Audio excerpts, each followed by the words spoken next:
us where it's documented that the Board of Trustees discussed possible litigation threatened at the village by neighbors who border Trustees Park? Well, we received litigation from 11 Singingwood, 23 White Pine. These were notices that they put us on with their insurance carriers. They were submitted to myself and to Village Hall. And Harry and myself went down, looked at the trees. We decided that they were on the road, they were dead, and so we had them removed. Okay, great. And the one other question around the park was, why were shrubs planted that the DEC deems to be invasive and harmful to the environment? Specifically, Euonymus fortuna. I'm not aware of that they're harmful to the environment.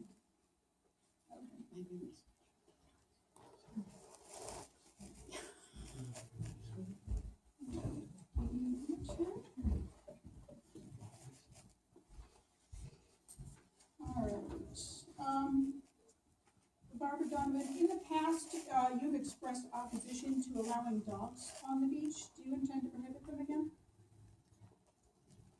Well, basically, it was a Board of Health floor when we were there, and dogs on the beach were not permitted, not only in Poquott, but in other places. There was a discussion of a possibility of when it was no longer the bathing season, or the, I guess winter or whatever, that dogs should be able to run. While I was still mayor, that had not come up, so I can't say right now, if it's on already, I wouldn't take it off, and if everybody's happy with it, and we don't have anybody that is contesting it, I don't have a problem. But I do not believe that dogs belong on the beach during the summer season when you have bathers and stuff down there, because it is really against the Board of Health rules. 2 years ago, current Mayor Parrish ran against you on a platform of transparency. Can you let us know what you've learned through that process and what you will do differently as mayor in the future? She ran against me on what? A platform of transparency. Well, I think the platform was change. It was definitely not transparency, because with any government we've had in Poquott, the 12 years that I've been there, transparency was never a problem. The door was always open, my phone was always available, and everybody knows I was in Village Hall, I would say at least 6 days a week, from about 9 o'clock in the morning until sometimes 6, and always available. You can't get more transparent than that. And everybody, when we ran our board meetings, everybody could speak. There's no more transparency than that. Thank you. Dee, what is the most important issue in the village that needs to be addressed in your next year, and how would you approach it?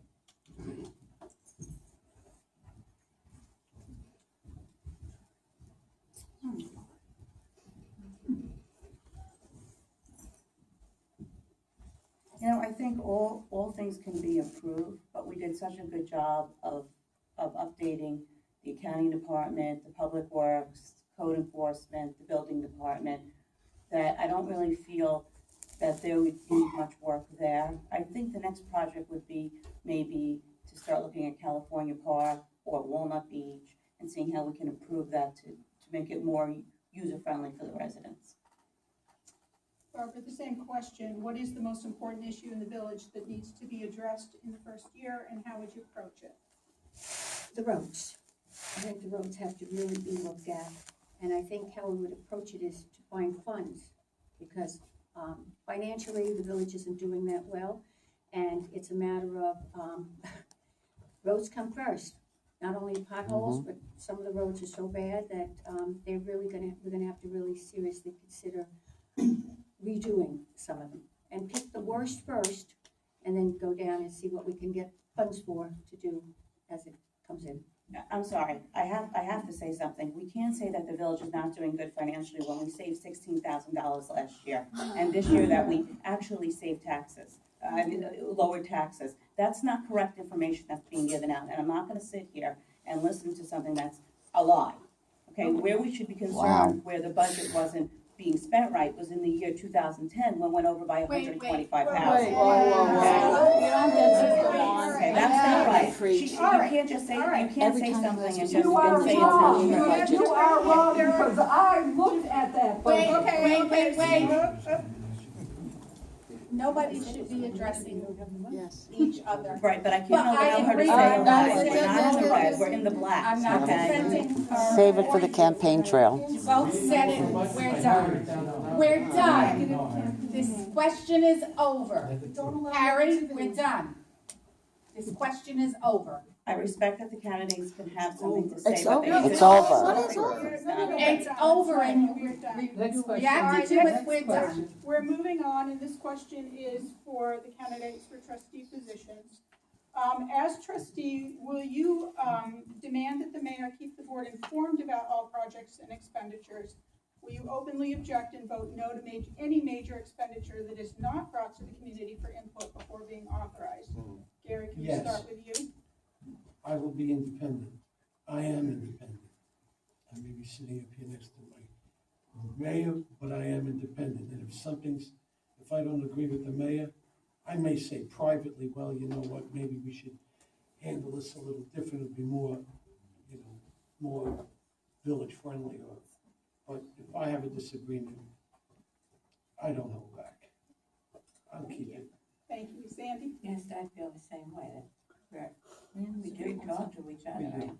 We do keep lines of communication open, so we can agree or disagree. I'm sorry, I'm only the sign commissioner. All right, Mike, thank you. All members of the government should be fully informed in everything that happens in government. I will not partake, or I will voice my opinion if I feel it hasn't been. I will speak to the people in the audience if I feel that I haven't been informed enough to make a vote, because it's my duty to do that. So I need to know these things. It's all our responsibilities to speak to each other, to bring up the issues and openly discuss it, agree or disagree, but in a nice way, okay? Thank you, John. Okay. I happen to know, because I work for Barbara, that she provides all background information for all the trustees on her board, and that nothing is discussed until it's time for the meeting. And that's when it's discussed at the meeting. If you've been to her meetings, you know that the trustees sit there and talk about everything. That's the first time it's discussed, is at the meetings, when they have a packet of information and they're all sitting there looking at it. And that's when it's discussed. Great, thank you. This is a question for all the candidates, and so I think we'll start with Barbara and come back this way.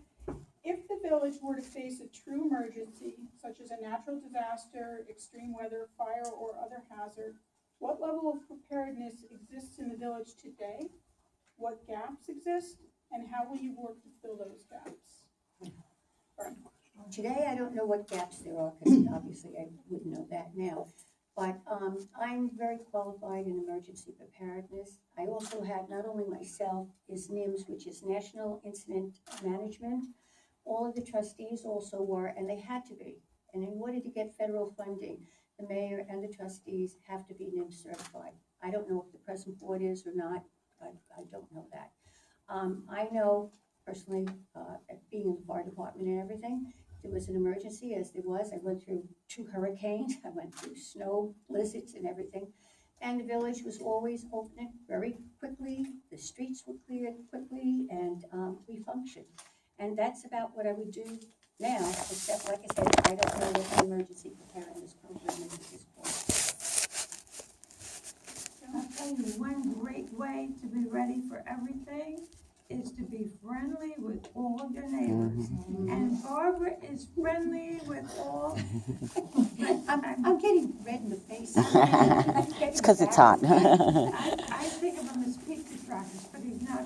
Pete is his dad. I knew his dad because I'm an old timer around here. It's Jim Petrakis would stop in at our village hall. You know how you prepare for something, you know everybody. You know the mayor of Belterre, you know the harbor commissioner, so whatever goes wrong, town of Brookhaven, they're your best friend. Because whatever you need, if you need something, you wanna be able to call your friends in the town of Brookhaven. And that's where Barbara built up all these friendships. And it's not like, you're not asking them for, you're saying, we need something and we want mutual cooperation. Mutual aid, okay, in this situation. And that's where she is so good at getting all these relationships going. So that's the whole idea. You help each other. And we're there for them. Is it too many, Jen? What Yeah, happened? that probably Oh, you will. want me to share? Thank you, Joe. She wants me to share. Your own It's side. pretty hard to top that. So far, they're all correct. It's a multi-level approach, okay? Being an inspector, that we follow the EPA rules, particularly in case of emergencies and fires and whatnot. We all had a book, Standard Operating Procedures, and it's all planned out before. We each had our own thing. We knew where to go. We knew who to speak to. It was all listed down. You do have to speak to everybody, because Brookhaven, Suffolk County, we're all working together when it comes to something like that. And you need to be in communications. And planning and communications are the biggest things that